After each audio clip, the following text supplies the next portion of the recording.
everyone, and welcome to today's debate. You're on Hevsel Times. I'm Emin Yasul, and today we are discussing a topic that affects almost everything we do online. Should governments regulate tech companies as public utilities?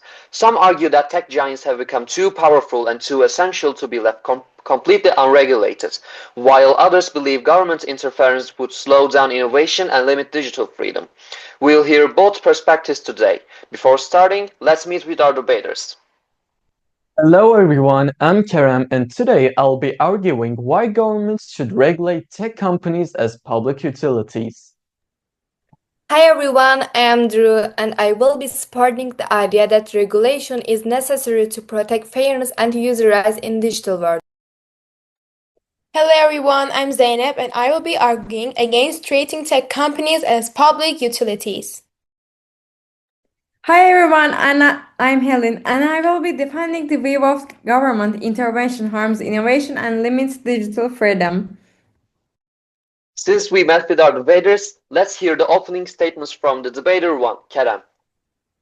When we look back at milestones in human history, we can clearly observe the key traits for the regulation of tech-related companies. Let's have a glance at the biggest milestones very quickly. 10 years after electricity was discovered, it became a fundamental piece of our everyday life, from lighting to cooling systems, and the fact that electricity is an undeniable part of human life. In the 1980s, nearly 20 years after the appearance of electricity as a competitive private industry, all of the states in the US had already regulated electricity as public utilities. In today's world, tech giants like Google, Meta, Amazon provide services that are as significant as electricity was back then 100 years ago. Isn't it so dangerous to let some companies provide your elementary needs and not permit other companies to provide the same service so that there is no competition for them? What is the force that can stop them from violating your rights to have the most superior technology at lower prices with higher security? What prevents them from using your private data to make money out of you with personalized ads? Thank you, Kerem. Now let's hear the opening statement from the opposing side. Zeynep, the floor is yours. Think about how quickly the technology world changed. Companies that once dominated the market can disappear within a few years. These content transformations and risks are what drive progress and innovation. While regulations on tech companies may seem like a way to ensure fairness, in reality it slows down what the market does best, encouraging creativity, competition, and growth.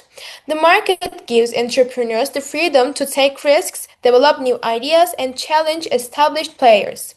Every time a new company rises, it pushes the entire industry forward. But when governments impose rigid rules and strict regulations, that natural rhythm of innovation begins to fade. Businesses start focusing on compliance instead of creativity, on safety instead of progress. Government rules don't build innovation, competition does. In a global economy, nations that overregulate their tech sectors would fall behind, while those that keep markets open attract talent, investment, and leadership in innovation. Yes, protecting users is important, but the solution isn't more control or more government intervention. It's transparency, fair competition, and genuine consumer choice. Transparency is especially important in these matters, and laws can be introduced to ensure it. The market remains the true engine driving technology and society forward. Thank you so much, Zeynep. We will continue with the pro team. Duru, you may begin your speech. The opposing view suggests that the free market can manage big tech companies and that regulation hinders innovation. But this perspective overlooks several important realities. For instance, even in highly regulated sectors such as energy and healthcare, innovation continues unabated, demonstrating that effective regulation does not impede progress. In fact, regulation often encourages companies to create responsible innovations that benefit society and align with public interest, setting clear boundaries that guide technological development in ethical, sustainable ways.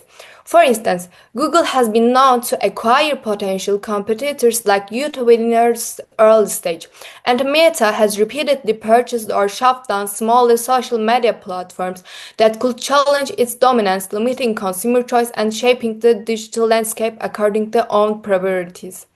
These actions significantly reduce competition and concentrate market power, ultimately proving that regulatory oversight is essential to maintain fairness and protect innovation itself.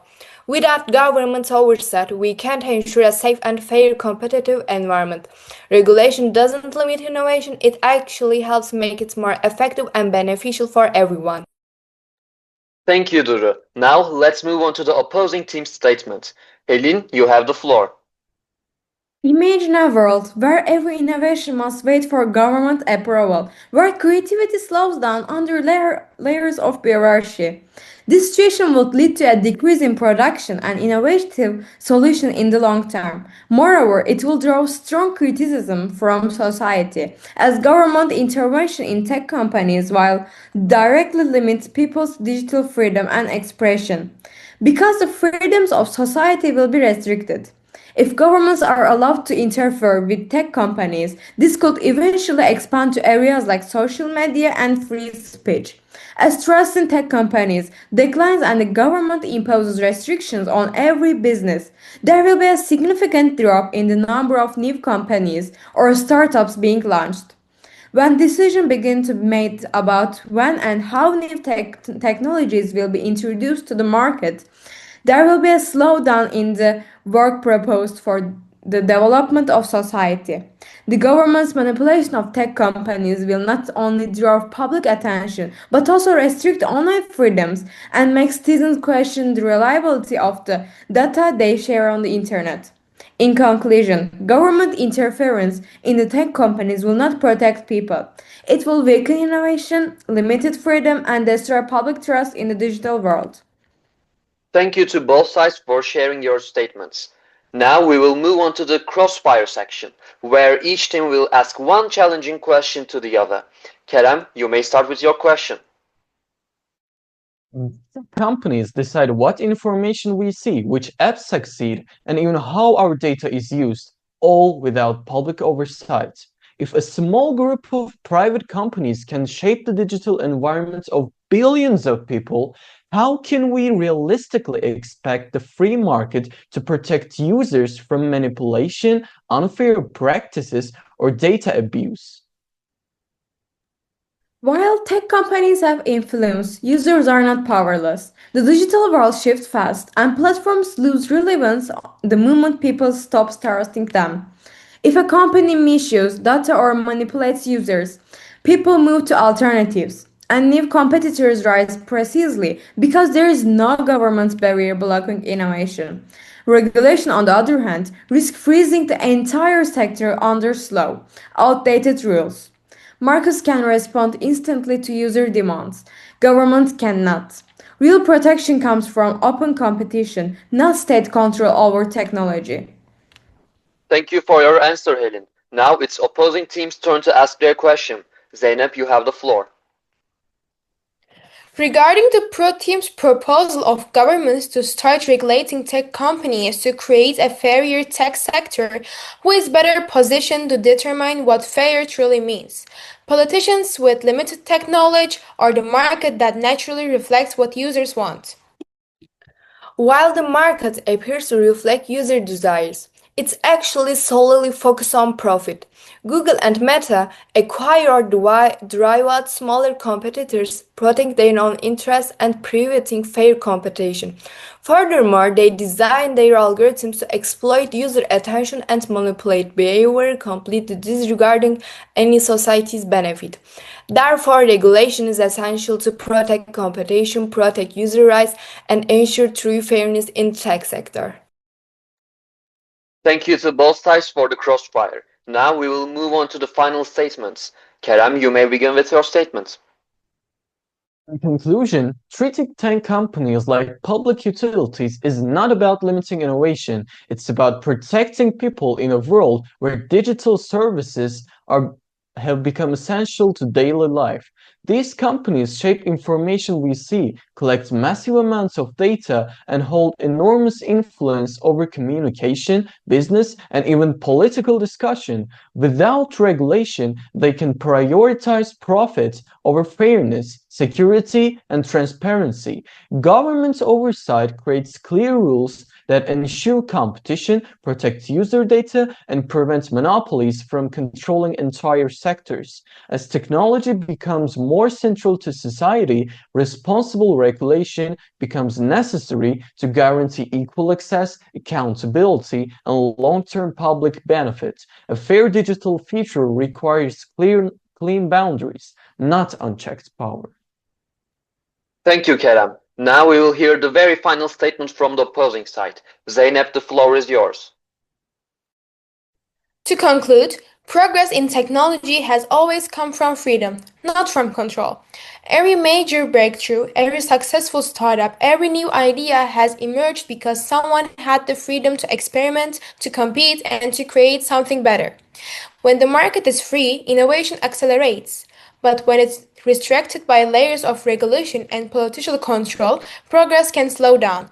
Overregulation doesn't always stop monopolies in some cases, it even protects them.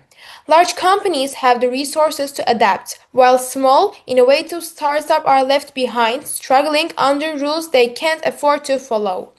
Of course, there are valid concerns about free markets, but these can be addressed through thoughtful oversight and well-designed laws. User safety, after all, is one of the most important priorities and should never be ignored. The goal should not be total control or total freedom, but a healthy balance, one that protects consumers while still allowing innovation to thrive. Real progress comes not from excessive control, but from open competition and environments where the best ideas can rise, not just the most powerful corporations. The future of technology should be guided by creativity, responsibility, and transparency, not by rigid government interference. If we want innovation to continue improving lives and connecting the world, we must protect both freedom and accountability. Let the market lead innovation because freedom and new ideas, not strict rules, are what truly move the future forward. Thank you to both teams for an engaging and thoughtful debate. Today we heard two powerful perspectives, one arguing that regulation is essential to protect fairness and accountability in a world dominated by tech giants, and the other reminding us that too much government control can slow innovation and restrict digital freedoms. Now we want to hear from you. Should tech companies be regulated like public utilities, or should innovation remain in the hands of the market? Share your opinions in the comments. Your perspective matters to us. Don't forget to join us for the next episode where we will tackle to another big question shaping our world. Until then, thank you for watching, and as always, it was Hevsel Times.